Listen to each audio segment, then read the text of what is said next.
অসহযোগের প্রথম দিনে সংঘর্ষে 7 জেলায় 13 জন নিহত। বঙ্গবন্ধু মেডিকেল বিশ্ববিদ্যালয়ে হামলা, ভাঙচুর, গাড়িতে আগুন। আন্দোলন দমনে পুলিশ প্রবিধান অনুসরণের নির্দেশনা, রিট খারিজ। এনবিআর কর্মকর্তাদের আইস জীবনকে প্রাধান্য দিয়ে তদন্ত হওয়া উচিত। Sponsored by Abiba Finance Limited.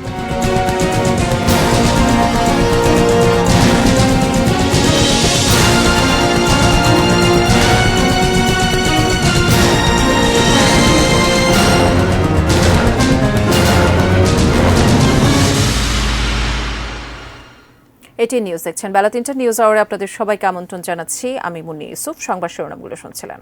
VSL, Angle, Channel, HB, VSL, Bikrampur steel limited. এবার বিস্তারিত সংবাদ।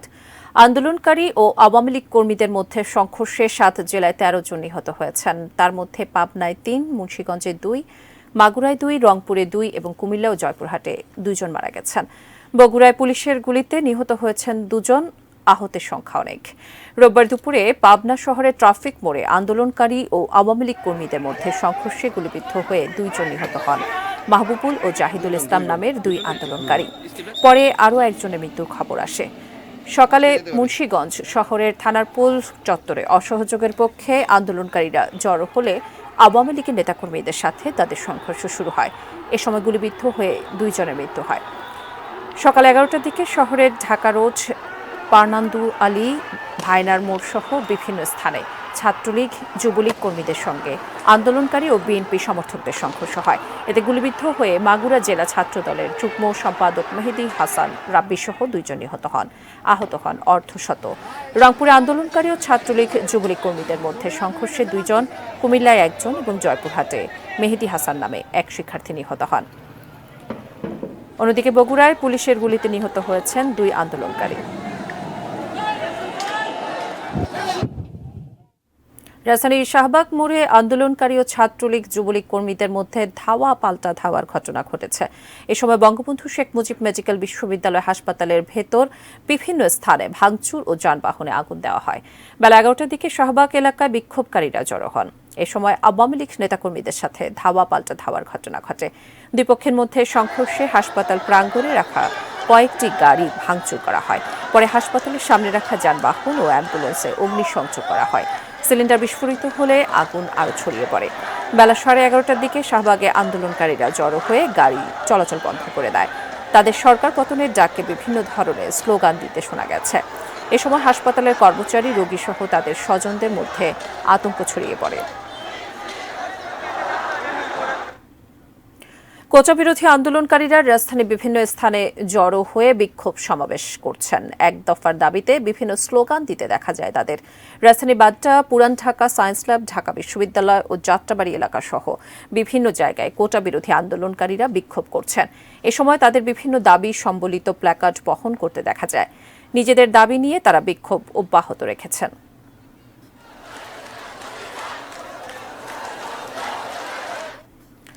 কোটা বিরোধীদের অসহযোগের বিরুদ্ধে রাজপথে নেমেছে আওয়ামী লীগ। ঢাকার বিভিন্ন স্থানে সতর্ক অবস্থান নিয়েছে তারা। শনিবার ঢাকা সহ সারা দেশের ওয়ার্ডে ওয়ার্ডে সমাবেশের ঘোষণা ছিল আওয়ামী লীগের। এতদিন শিক্ষার্থীদের আন্দোলনের বিরুদ্ধে তেমন একটা মাঠে ছিল না আওয়ামী লীগ। তবে কোটা আন্দোলন যখন সরকার পতনের 1 দফায় রূপ নিয়েছে, তখন রাজপথে সরব ক্ষমতাসীন দলের নেতাকর্মীরা। ঢাকা সব ওয়ার্ডে ওয়ার্ডে সমাবেশের ঘোষণা অনুযায়ী রাজধানীর মিরপুরের 10 নম্বর গোল চত্বরে অবস্থান নেয় স্থানীয় আওয়ামী লীগ। যদিও এসব এলাকা গত কয়েকদিন ধরে কোটা আন্দোলনকারীদের হটস্পট ছিল। কোটা বিরোধী আন্দোলনকারীদের 1 দফার বিরুদ্ধে মানববন্ধন করেছে বঙ্গবন্ধু কৃষিবিদ পরিষদ। রাজধানীর খামারবাড়িতে এই মানববন্ধনের আয়োজন করা হয়। এতে অংশ নেন কৃষিবিদদের বিভিন্ন সংগঠন। মানববন্ধন শেষে একটি মিছিল মানিক মিয়া এভিনিউয়ের সড়ক প্রদক্ষিণ করে আবারও খামারবাড়িতে গিয়ে শেষ হয়, যেখানে অংশ নিয়ে আওয়ামী লীগ নেতারা সবাইকে ঐক্যবদ্ধ প্রতিরোধের আহ্বান জানান। আজকের এই শান্তির সমাবেশের মাধ্যমে আজকে এই বক্তব্য আমি দিতে চাই, এই বার্তাই আমরা দিতে চাই যে এই নির্বাচিত সরকার, গণতান্ত্রিকভাবে প্রতিষ্ঠিত সরকার, সেই সরকারের প্রতি এদেশের জনগণের সর্বাত্মক সমর্থন রয়েছে। এক শ্রেণীর ধর্ম ব্যবসায়ী, এক শ্রেণীর উচ্ছৃঙ্খল সন্ত্রাসী গোষ্ঠী আজকে বাংলাদেশ নামক আমাদের প্রিয় মাতৃভূমি, এই রাষ্ট্রকে তারা আক্রমণ করেছে। রাজধানীর বিভিন্ন জায়গার ন্যায় যাত্রাবাড়িতেও মিছিল করেছে আওয়ামী লীগ নেতাকর্মীরা। এ সময় তারা যে কোনো নৈরাজ্য প্রতিরোধে রাজপথে সক্রিয় থাকার কথা জানান। মহসিন কবির, এটিএন নিউজ, ঢাকা। ছাত্র জনতার আন্দোলনে দলের সকল নেতাকর্মীকে শরিক হওয়ার আহ্বান জানিয়েছে বিএনপি। দুপুরে গুলশানে চেয়ারপারসনের কার্যালয়ে এক সংবাদ সম্মেলনে এই আহ্বান জানান দলটির মহাসচিব মির্জা ফখরুল ইসলাম আলমগীর। তিনি বলেন, দেশে গণ অভ্যুত্থানের সূচনা হয়েছে, সরকারের পদত্যাগের দাবিতে জনগণ রাস্তায় নেমেছে। পুরো দেশ আজ সরকারের বিরুদ্ধে এক হয়েছে। ছাত্র জনতার আন্দোলন চূড়ান্ত বিজয়ের দ্বার প্রান্তে মন্তব্য করে জনগণের বিরুদ্ধে অবস্থান না নিতে দেশের সকল আইনশৃঙ্খলা রক্ষাকারী বাহিনী, প্রশাসন, সরকারি কর্মকর্তা কর্মচারীদের প্রতি আহ্বান জানিয়েছেন বিএনপির মহাসচিব মির্জা ফখরুল ইসলাম আলমগীর। আন্দোলন শুরু হয়েছে, এই আন্দোলনকে আওয়ামী লীগ আজকে যে ভূমিকা অবতীর্ণ হয়েছে, এটা কি আওয়ামী লীগ? আমরা যে আওয়ামী লীগকে অতীতে চিনতাম সেই আওয়ামী লীগ এটা নয়। এখন এটা পাকিস্তানি হানাদার বাহিনীকেও ছাড়িয়ে গেছে। আপনি চিন্তা করেন, লক্ষ লক্ষ মানুষের গ্যাদারিং এর মধ্যে তারা আজকে হামলা করছে, কত ভয়ঙ্কর হলে এটা করতে পারে। এখনো কি তাদের বোধোদয় হচ্ছে না? আমি সেজন্য বলছি যে আমি প্রে করি, প্রার্থনা করি তাদের সম্বিত ফিরে আসুক, শুভবুদ্ধির উদয় হোক, আর কোনো রক্তপাত না, আর কোনো সংঘাত না দিয়ে তারা জনগণের দাবি মেনে নিয়ে তারা সরে যাক। পরিস্থিতি বিবেচনায় আন্দোলনকারী শিক্ষার্থীদের সকল দাবি সরকারকে মেনে নেয়ার আহ্বান জানিয়েছে ট্রান্সপারেন্সি ইন্টারন্যাশনাল বাংলাদেশ টিআইবি। সকালে রাজধানীর ধানমন্ডিতে টিআইবি কার্যালয়ের সামনে এক মানববন্ধন কর্মসূচি থেকে এই কথা বলেন সংস্থাটির নির্বাহী পরিচালক ডক্টর ইফতেখারুজ্জামান। এ সময় তিনি বলেন, শিক্ষার্থীদের আন্দোলন কেন্দ্র করে দেশে বাছবিচারহীনভাবে মানবাধিকার লঙ্ঘন করা হয়েছে, যার দায় আইন প্রয়োগকারী সংস্থা ও রাষ্ট্রীয় প্রতিষ্ঠানের। এ সময় মানবাধিকার, ন্যায় বিচার ও সুশাসন নিশ্চিতে 11 দফা দাবি তুলে ধরেন টিআইবির নির্বাহী পরিচালক।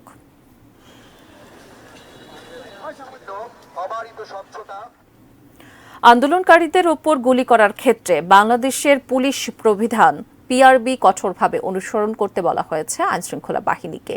পিআরবিতে বলা আছে, গুলি করার আগে পুলিশকে কয়েকটি ধাপ মেনে চলতে হয়। জীবন রক্ষার জন্য সর্বশেষ ধাপ হিসেবে পুলিশ গুলি করতে পারবে, তবে আন্দোলনে নির্বিচারে গুলি করা যাবে না। আন্দোলনকারীদের উপর প্রাণঘাতী গুলি না চালানোর নির্দেশনা চেয়ে করা রিট সরাসরি খারিজ করে রোববার বিচারপতি মোস্তফা জামান ইসলাম ও বিচারপতি এস.এম. মাসুদ হোসেন দোলনের হাইকোর্ট বেঞ্চ এ পর্যবেক্ষণ দেন। আদালত পর্যবেক্ষণে আরও বলেছেন, সভা সমাবেশ ও আন্দোলন করা সাংবিধানিক অধিকার, কোনো আন্দোলনে বাধা দেয়া যাবে না। তবে আন্দোলনকারীরা কোনো স্থাপনায় আগুন দিলে বা হত্যার চেষ্টা করলে জীবন বাঁচাতে গুলি করতে পারবে আইনশৃঙ্খলা রক্ষাকারী বাহিনী। এক্ষেত্রে তাদের সংবিধান, ফৌজদারি কার্যবিধি ও পিআরবি মেনে গুলি চালাতে হবে। দেশের বিভিন্ন স্থানে আন্দোলনকারীদের উপর প্রাণঘাতী গুলি না চালাতে এবং ডিবি হেফাজতে থাকা বৈষম্য বিরোধী ছাত্র আন্দোলনের 6 সমন্বয়ককে মুক্তি দেওয়ার নির্দেশনা চেয়ে গত 29 জুলাই রিট আবেদন দায়ের করেন সুপ্রিম কোর্টের আইনজীবী মঞ্জুর আল মতিন ও আইনুন নাহার সিদ্দিকা। তবে গোয়েন্দা পুলিশের হেফাজতে থাকা বৈষম্য বিরোধী ছাত্র আন্দোলনের 6 সমন্বয়ককে গত বৃহস্পতিবার ছেড়ে দেওয়া হয়।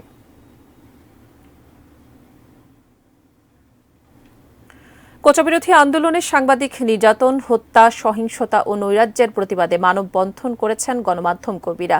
সকালে রাজধানীর কারওয়ান বাজার এলাকায় সার্ক ফোয়ারা ঘিরে এই মানববন্ধন অনুষ্ঠিত হয়। বিক্ষুব্ধ গণমাধ্যম কর্মীদের ব্যানারে আয়োজিত এই মানববন্ধন থেকে গণমাধ্যম কর্মীরা বলেন, সাংবাদিক সমাজ কারো পক্ষে নয়, সত্য প্রকাশ করতে চায়। কিন্তু সাম্প্রতিক কোটা বিরোধী আন্দোলনে সেই সত্য প্রকাশ করতে গিয়ে আন্দোলনকারীদের নির্যাতনের শিকার হয়েছেন বহু গণমাধ্যম কর্মী। পুড়িয়ে দেওয়া হয়েছে তাদের যানবাহন, ভাঙচুর করা হয়েছে ক্যামেরা সহ বিভিন্ন সরঞ্জাম। আবার পুলিশের গুলি ও নির্যাতনও সইতে হয়েছে সাংবাদিকদের। এ পর্যন্ত সহিংসতায় প্রাণ দিয়েছেন অন্তত 4 জন গণমাধ্যম কর্মী। সারা দেশে আহত হয়েছেন 1.5 শতাধিক সাংবাদিক। অবিলম্বে এই নৈরাজ্য বন্ধ করে শান্তি প্রতিষ্ঠার দাবি জানান তারা। জাতীয় রাজস্ব বোর্ড এনবিআর এর সাবেক সদস্য মতিউর রহমানের অচল সম্পদ ফাঁস হওয়ার পর সামনে আসছে প্রতিষ্ঠানটির বহু কর্মকর্তার আয়েশি জীবনযাপনের বিষয়। যাদের বিরুদ্ধে রয়েছে কোটি কোটি টাকার আত্মসাতের অভিযোগ।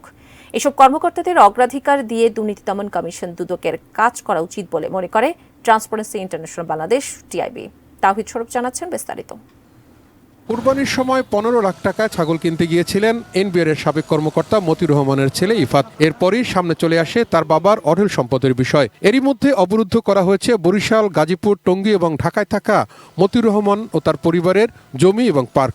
জব্দ করা হয়েছে তাদের শতাধিক ব্যাংক অ্যাকাউন্ট আর বিও হিসাব। তারা পালাতে পারেন এমন সন্দেহে বিদেশ যাত্রাও দেওয়া হয়েছে নিষেধাজ্ঞা। এই ঘটনার পরই আলোচনায় আসেন এনবিআর এর প্রথম সচিব কাজী আবু মোহাম্মদ ফয়সাল। তার অন্তত 1000 কোটি টাকার অবৈধ সম্পদের বিষয়টি সামনে আসে। ফয়সালের জব্দকৃত সম্পদের মধ্যে ঢাকায় একটি ফ্ল্যাট এবং 2টি 10 কাঠার প্লট। এছাড়াও আদালত তার স্ত্রী এবং অন্যান্য সংশ্লিষ্ট ব্যক্তিদের কাছ থেকে 2,55 লাখ টাকার সঞ্চয়পত্র অবরুদ্ধ করেছেন। 700-এর বেশি ব্যাংক হিসাব রয়েছে ফয়সাল ও তার সংশ্লিষ্টদের। মামলা করেছে দুদক। এনবিআর এর বৃহৎ করদাতা ইউনিটের সাবেক ভ্যাট কমিশনার ওহিদুর রহমান চৌধুরী দেশের 4টি মোবাইল ফোন অপারেটরকে 152 কোটি টাকার অপরিশোধিত সুদ অবৈধভাবে মওকুফের অভিযোগ তার বিরুদ্ধে। ঘটনা ধরা পড়ার পর মামলা করেছে দুদক। নিষেধাজ্ঞা দেওয়া হচ্ছে তার বিদেশ যাত্রায়। একজন কর্মকর্তা যারা এরকম অবৈধ লেনদেনের মধ্যে অর্থের মালিক হয়েছেন, তারা কর ফাঁকির সুযোগটা দিয়ে যে বিশাল রাষ্ট্রে যে বিশাল সম্পদের রাজস্বের ক্ষতি করেছেন, রাষ্ট্রকে বঞ্চিত করেছেন, সেই দিকটা কিন্তু আরো বেশি গুরুত্বপূর্ণ। এসব কর্মকর্তারা অর্থের বিনিময়ে যেসব ব্যবসায়ীদের ভ্যাট ট্যাক্সের ফাইল চাপা দিয়েছেন বা যাদের অবৈধ সুবিধা দিয়েছেন তাদের ব্যাপারে ব্যবস্থা নেওয়া উচিত বলে মনে করে টিআইবি। তাদের যে ক্লায়েন্ট লিস্ট ধরে ধরে আপনি যদি সিম্পলি দেখা হয় যে আসলে কি ধরনের মানে কর প্রদেয় ছিল আর কি ধরনের কর আদায় হয়েছে এই অবৈধ লেনদেনের কারণে, এটা বিশাল কিন্তু ফারাক, যার ফলে রাষ্ট্র যে বিশাল রাজস্বের ক্ষতি মুখোমুখি হয়েছেন বা রাজস্ব হারিয়েছে সেটা কিন্তু একেবারে জলের মতো পরিষ্কার হবে বলে আমরা কাজ। এনবিআর এর আরও অন্তত 1 ডজনেরও বেশি কর্মকর্তার অঢেল সম্পদের অভিযোগ রয়েছে দুদকে। তাওহিদ সরফ, এটিএন নিউজ, ঢাকা। কোটা বিরোধী আন্দোলনকারীরা রাজধানীর বিভিন্ন স্থানে জড়ো হয়ে বিক্ষোভ সমাবেশ করছেন। এক দফার দাবিতে বিভিন্ন স্লোগান দিতে দেখা যায় তাদের। রাজধানীর বাড্ডা, পুরান ঢাকা, সায়েন্স ল্যাব, ঢাকা বিশ্ববিদ্যালয়, যাত্রাবাড়ি এলাকা সহ বিভিন্ন জায়গায় কোটা বিরোধী আন্দোলনকারীরা বিক্ষোভ করছেন। এ সময় তাদের বিভিন্ন দাবি সম্বলিত প্ল্যাকার্ড বহন করতে দেখা যায়। নিজেদের দাবি নিয়ে তারা বিক্ষোভ অব্যাহত রেখেছে।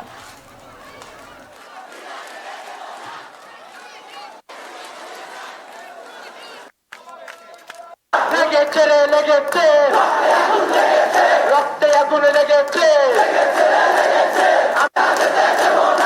আমার বোনের রক্ত। শাহবাগে বঙ্গবন্ধু শেখ মুজিব মেডিকেল বিশ্ববিদ্যালয়ে হামলা চালিয়েছে দুর্বৃত্তরা। এ সময় হাসপাতালে রাখা প্রায় অর্ধশতাধিক গাড়িতে আগুন ধরিয়ে দেয় তারা। হাসপাতালের ভেতর আটকে আছেন রোগী ও ডাক্তাররা।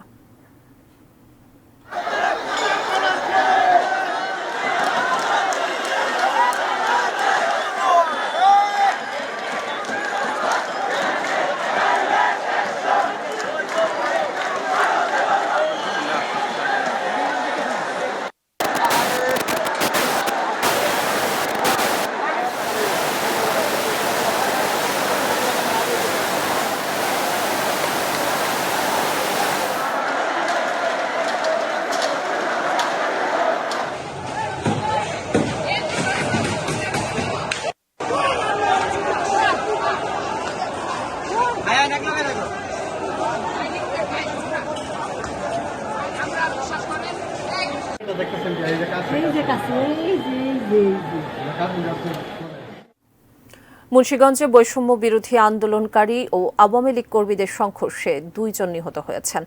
আহত হয়েছেন আরও অন্তত 30 জন। সকালে মুন্সিগঞ্জ শহরের থানার পুল চত্বরে আন্দোলনকারীরা জড়ো হলে আওয়ামী লীগের নেতাকর্মীরা তাদের বাধা দেয়। এ সময় 2 গ্রুপের মধ্যে ধাওয়া পাল্টা ধাওয়া, সংঘর্ষ, গুলি ও ককটেল বিস্ফোরণের ঘটনা ঘটে। গুলিবিদ্ধ হয়ে 2 জনের মৃত্যু হয়। আহত হন আরও অন্তত 30 জন। আন্দোলনকারীরা 5-6টি মোটরসাইকেলে আগুন ধরিয়ে দেয়। নিহতদের পরিচয় তাৎক্ষণিকভাবে জানা যায়নি।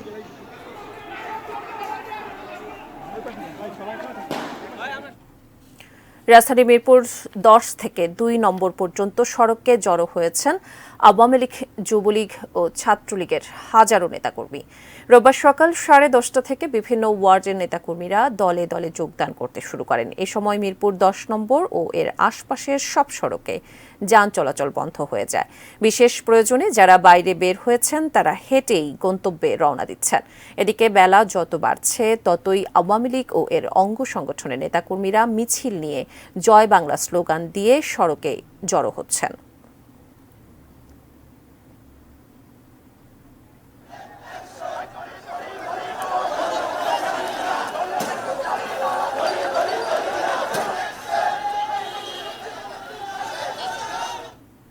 কোটা আন্দোলনকে ঘিরে রাজধানীতে পরিবেশ স্বাভাবিক হলেও গণপরিবহনের সংখ্যা কম, ভোগান্তিতে সাধারণ মানুষ। সকাল থেকেই সড়কে যানবাহনের চাপ অনেক কম। মূল সড়কে গণপরিবহন তেমন চলছে না, কিছু ব্যক্তিগত গাড়ি বের হয়েছে, তবে সংখ্যা হাতে গোনা। গতকাল শনিবার সরকার পদত্যাগের এক দফা দাবি ঘোষণা করেছে বৈষম্য বিরোধী ছাত্র আন্দোলন। এর অংশ হিসেবে আজ থেকে সর্বাত্মক অসহযোগ আন্দোলনের ডাক দিয়েছে সংগঠনটি। এই কর্মসূচির কারণে ঘর থেকে বের হয়ে বিপাকে পড়েছেন অনেকেই। তেজগাঁও, কারওয়ানবাজার, ফার্মগেট, বিজয় সরণি, কল্যাণপুর, শ্যামলী সহ বিভিন্ন এলাকায় গণপরিবহনের সংখ্যাটাও কম। ফলে পরিবহন সংকটে অনেকে রিকশায় ভেঙে ভেঙে, অনেকে হেঁটে গন্তব্যে রওনা করেন। গণপরিবহনের অপেক্ষায় লোকজনকে বিভিন্ন স্টপেজে দীর্ঘক্ষণ দাঁড়িয়ে থাকতে দেখা যায়। কিছু সংখ্যক সিএনজি চালিত auto rickshaw, private car, microbus, motorcycle ও রিকশা চলছে।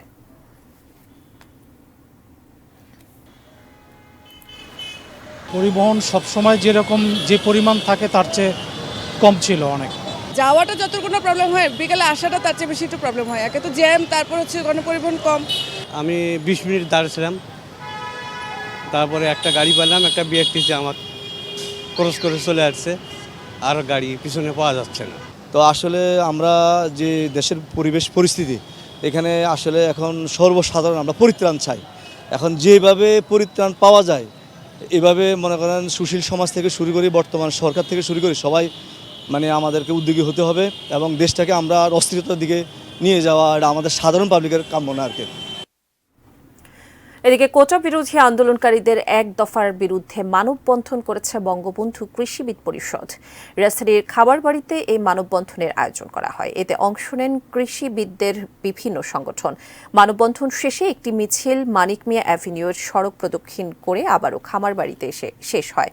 এর আগে সংক্ষিপ্ত সমাবেশে অংশ নিয়ে আওয়ামী লীগের যুগ্ম সাধারণ সম্পাদক আফম বাহাউদ্দিন নাসিম সবাইকে ঐক্যবদ্ধ হওয়ার আহ্বান জানান। আর সাবেক কৃষিমন্ত্রী আব্দুর রাজ্জাক এক দফার দাবির বিরুদ্ধে রাজপথে প্রতিরোধের হুঁশিয়ারি দেন।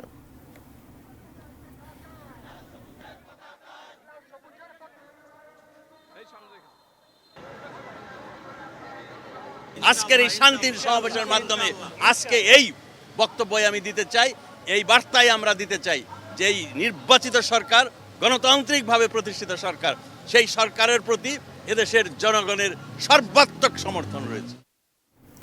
জামায়াত শিবির নিষিদ্ধ হলেও দেশের রাজনীতিতে এর প্রভাব খুব একটা ইতিবাচক হবে না বলে মনে করছেন বিশ্লেষকরা।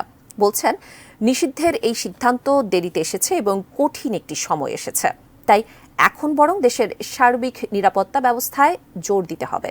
সাজেদা সুইটের রিপোর্টে বিস্তারিত।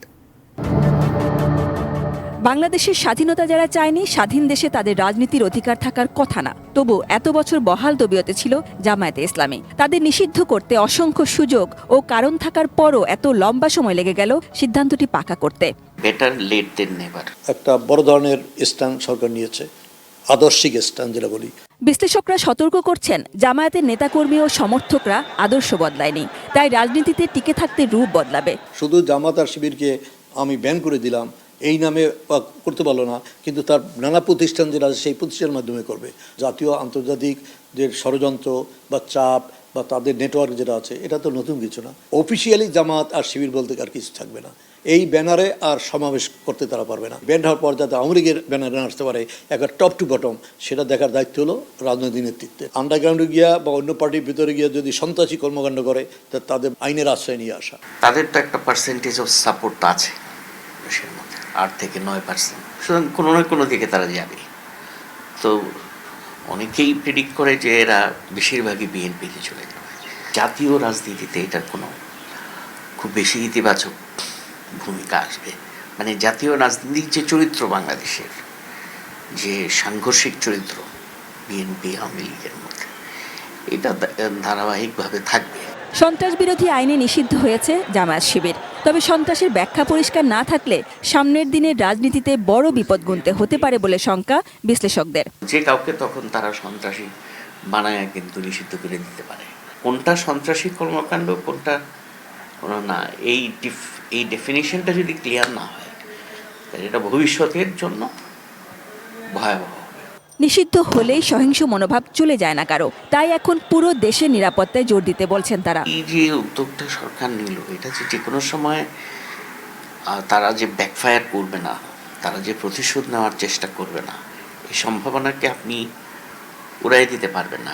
এই যে কি ইনস্টলেশনগুলোকে আক্রমণ করা হলো 18 তারিখে, এখানে কিন্তু এক ধরনের গোয়েন্দা ব্যর্থতা তো আছে। সেম ব্যর্থতাটা যদি জামাতকে কেন্দ্র করে হয়, সেটা আমাদের দেশে কেন হবে মারাত্মক।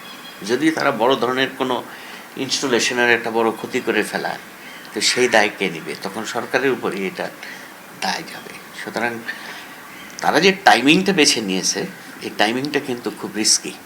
অর্থাৎ দেশের সুষ্ঠু রাজনীতি চিন্তা করতে গেলে স্বাধীনতার আদর্শে বিশ্বাসীদের এক হতে হবে এবং সিদ্ধান্ত গ্রহণে বিচক্ষণ হতে হবে বলছেন বিশ্লেষকরা। 15 বছর ক্ষমতায় থাকায় ক্ষমতা কেন্দ্রিক হয়ে গেছে, পার্টি ওইভাবে গুরুত্ব লাভ করে নাই। আমি তো মনে করি যে মন্ত্রিসভার রিসাবেল হওয়া দরকার। যাদের রাজনৈতিক অভিজ্ঞতা আছে তাদেরকে মন্ত্রিসভায় নিয়ে আসা দরকার। শুধু সরকার আর রাষ্ট্রদ্বন্দ্ব দিয়েই ফেস করা যায় না, পাশাপাশি যে দরকার সেটা রাজনৈতিক শক্তি। Sajida Sweety, ATN news, Dhaka. জাতীয় রাজস্ব বোর্ড এনবিআর এর সাবেক কর্মকর্তা মতিউর রহমানের অঢেল সম্পদ ফাঁস হওয়ার পর সামনে আসছে প্রতিষ্ঠানটির বহু কর্মকর্তার আয়েশি জীবনযাপনের বিষয়, যাদের বিরুদ্ধে রয়েছে কোটি কোটি টাকার আত্মসাতের অভিযোগ। এসব কর্মকর্তাদের অগ্রাধিকার দিয়ে দুর্নীতি দমন কমিশন দুদকের কাজ করা উচিত বলে মনে করে ট্রান্সপারেন্সি ইন্টারন্যাশনাল বাংলাদেশ টিআইবি। তাওহিদ স্বরূপ জানাচ্ছেন বিস্তারিত।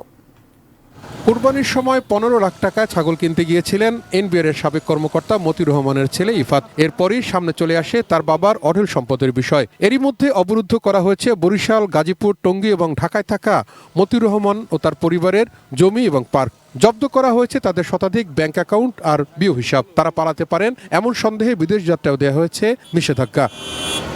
এই ঘটনার পরই আলোচনায় আসেন এনবিআর এর প্রথম সচিব কাজী আবু মোহাম্মদ ফয়সাল।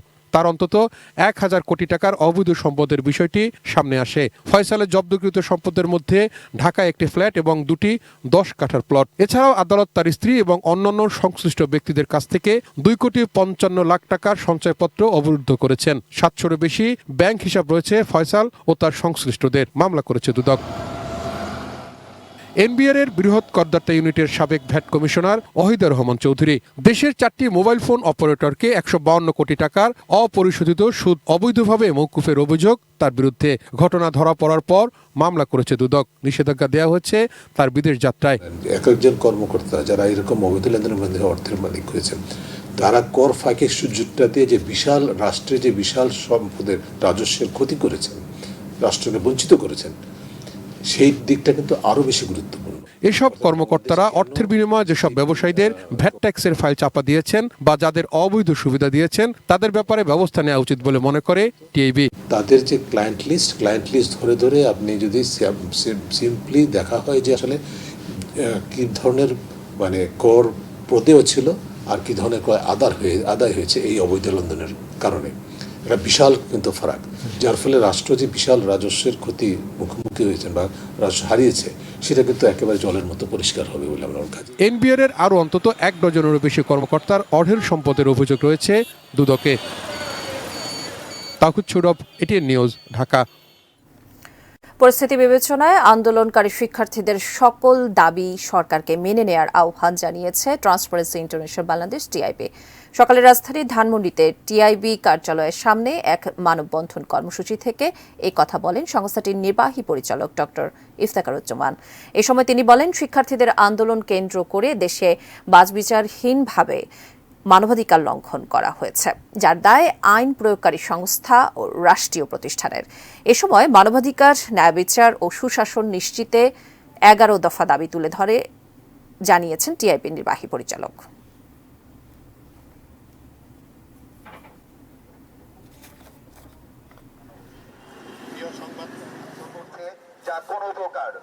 অসহযোগ আন্দোলনের মধ্যেও ব্যাংকের লেনদেন স্বাভাবিক, তবে বড় ধরনের পতন শেয়ার বাজারে। অন্যদিকে চালু ছিল বেশিরভাগ গার্মেন্টস শিল্প কলকারখানাও।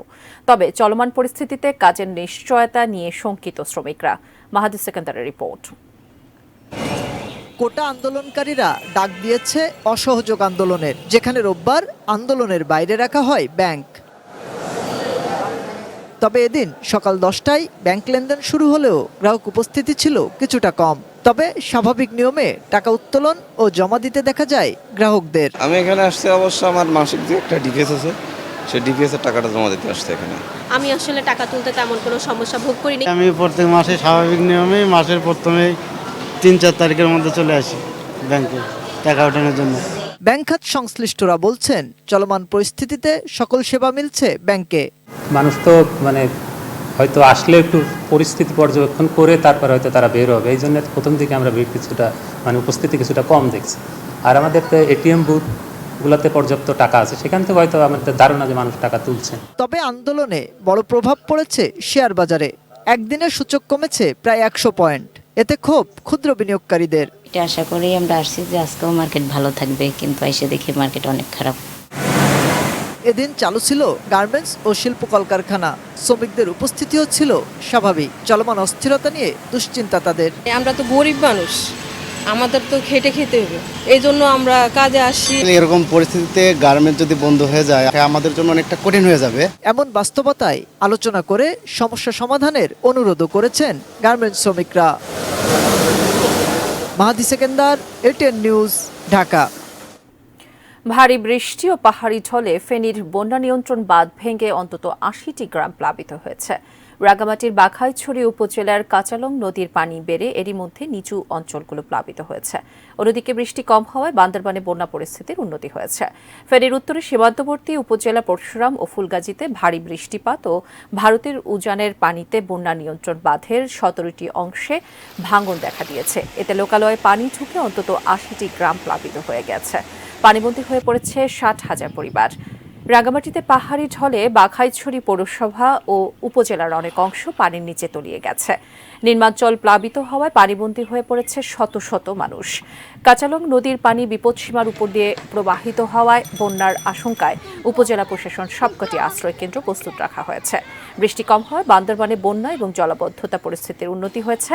আশ্রয় কেন্দ্রগুলো থেকে লোকালয়ে ফিরতে শুরু করেছে মানুষ।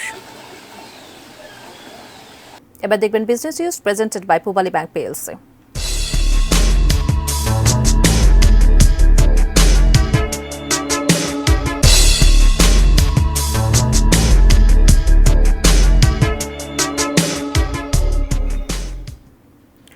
চলমান অস্থিরতায় দেশের হোটেল রেস্তোরাঁয় বিক্রি কমেছে প্রায় 70%। রেস্তোরাঁ মালিকরা বলছেন, ক্রেতা না থাকায় পুঁজি হারাতে বসেছেন তারা। ব্যবসা টিকিয়ে রাখতে সরকারি সহায়তার দাবিও তাদের। মাহাদি সেকেন্দারের রিপোর্ট। একসময় ব্যস্ততম রাজধানীর বেইলি রোডের রেস্তোরাঁ পাড়ায় এখন ভিড় নেই। দুপুরেও খাবারের দোকানে ক্রেতা সংকট। একই অবস্থা রাজধানীর ধানমন্ডি, মিরপুর সহ অনেক এলাকায়। এছাড়া ইন্টারনেট বন্ধ থাকায় অনলাইনে খাবার বিক্রিতেও পড়ে নেতিবাচক প্রভাব। ব্যবসায়ীরা বলছেন, কারফিউ ও সাধারণ ছুটিতে বেশ কিছুদিন বন্ধ ছিল হোটেল রেস্তোরাঁ। কারফিউ শিথিলতায় হোটেল রেস্তোরাঁ খুললেও নেই তেমন বিক্রি, বেড়েছে দ্রব্যমূল্য।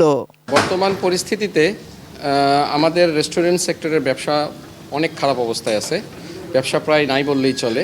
কাস্টমার ফ্লোটা খুবই কমে গেছে। আমাদের স্বাভাবিক যে সেলটা ছিল তা অনেকটা কমে গেছে এবং এটা নিয়ে আমরা আসলে খুবই একটা চিন্তিত যে ভবিষ্যতে যদি এরকম পরিস্থিতি থাকলে আমাদের ব্যবসাটা কীরকম হবে।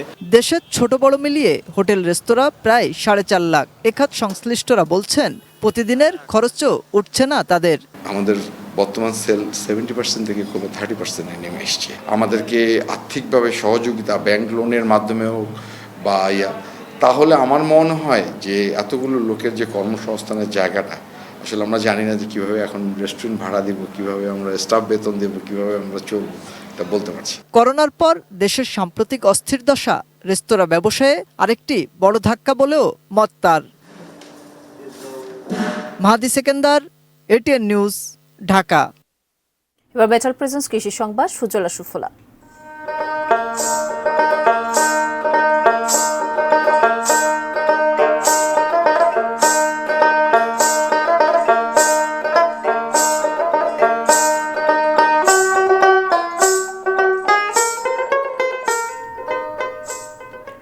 বৃষ্টি শুরু হওয়ায় সীমান্ত জেলা শেরপুরের রোপা আমন ধান আবাদ শুরু করেছেন কৃষকরা।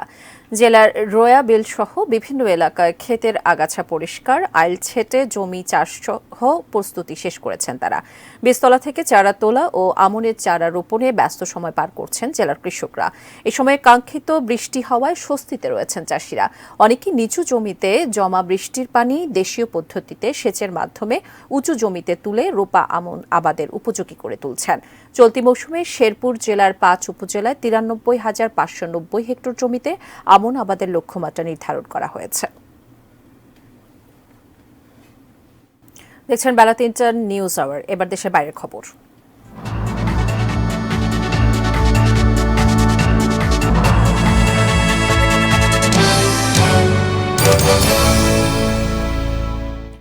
হামাস নেতা ইসমাইল হানিয়া হত্যাকাণ্ডের নতুন তথ্য দিল ইরানের বিপ্লবী গার্ড বাহিনী IRGC। তাদের বিবৃতিতে বলা হয়েছে, প্রায় 7 কেজি বিস্ফোরক বহনকারী একটি স্বল্প পাল্লার প্রজেক্টাইল ছুড়ে হানিয়াকে হত্যা করা হয়, আর সেই প্রজেক্টাইলটি ছোড়া হয় অতিথিশালার বাহির থেকে। হানিয়ার হত্যাকাণ্ড নিয়ে IRGCর সবশেষ বক্তব্য ঘটনার প্রত্যক্ষদর্শীদের বক্তব্যের বেশ মিল রয়েছে।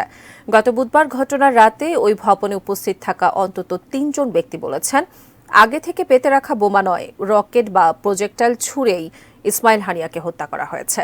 তারা বলেছেন, তারা আগে একটি শব্দ শুনতে পান, তারপর বিস্ফোরণ ঘটে। এদিকে হানিয়া হত্যাকাণ্ডকে চরম গোয়েন্দা ব্যর্থতা উল্লেখ করে গ্রেপ্তার অভিযানে 2 ডজনের বেশি ব্যক্তিকে আটক করে জিজ্ঞাসাবাদ করছে ইরান। তেহরানের নিরাপত্তার দায়িত্বে থাকা ঊর্ধ্বতন সামরিক ও গোয়েন্দা কর্মকর্তাদেরও জিজ্ঞাসাবাদ করা হয়েছে। এবার এক নজরে শিরোনামগুলো জানিয়ে দিচ্ছি আরও একবার। অসহযোগের প্রথম দিনে সংঘর্ষে 8 জেলায় 14 জন নিহত। বঙ্গবন্ধু মেডিকেল বিশ্ববিদ্যালয়ে হামলা, ভাঙচুর, গাড়িতে আগুন। আন্দোলন দমনে পুলিশ প্রবিধান অনুসরণের নির্দেশনা, রিট খারিজ। এনবিআর কর্মকর্তাদের আইসি জীবনকে প্রাধান্য দিয়ে তদন্ত হওয়া উচিত। বন্যা নিয়ন্ত্রণ বাঁধ ভেঙে ফেনীর 80টি গ্রাম প্লাবিত। হোটেল রেস্তোরাঁয় বিক্রি কমেছে প্রায় 70%।